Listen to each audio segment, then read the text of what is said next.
Hi there, Sanmonani Molweni. Welcome to Fix Channel. If you're new here, please subscribe before the end of the video. For signing, thank you for love and support. I appreciate you. RHOD season 3. Babuyile kunabasha Makhumalo, Londie, London, umge, umabusi baphumile. Hayibo. Angazi ukuthi into ehlekisayo lembuzo abantu bebeyibuza kule season ephelile besinayo impendulo yawo yayo yonke imibuzo because sibonile ulasi ama changes enzakalayo empilweni yakhe uMakhumalo waba nombeso omuhle bekukhona nononku ebesithemba ukuthi sizobona ku-RHOD kwenye season kodwa cha uMakhe akekho.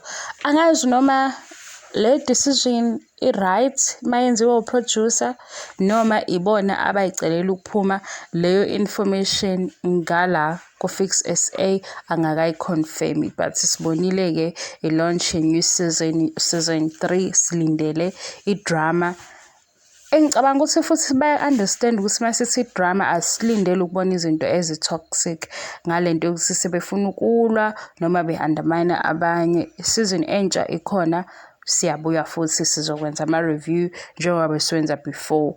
Manje sesingaqinisekisa ukuthi uLaconco, uMakhumalo, uLondie, London nomabusi ababuyi. Be ready, guys. Thank you so much for your love and support. I love you and appreciate you. Please comment ucabangani ngalesinqumo sokuthi ababuyi bonke because masivala useason 2 sivale ngedrama kaMakhumalo noLaconco abanye bethe ezinye izinto ezivelile noma ezikhulunyiwe zibe yiphutha. Mina bengithi ke one goal kuyafana because bayiqale ngalendlela bayiqala ngayo bayiqeda ngalendlela ukuthi bekwazi ukuthi bekhulume bobabili. Ngaphandle kwalokho ngiyabonga isupport angiqedi. Thank you so much. Bye bye.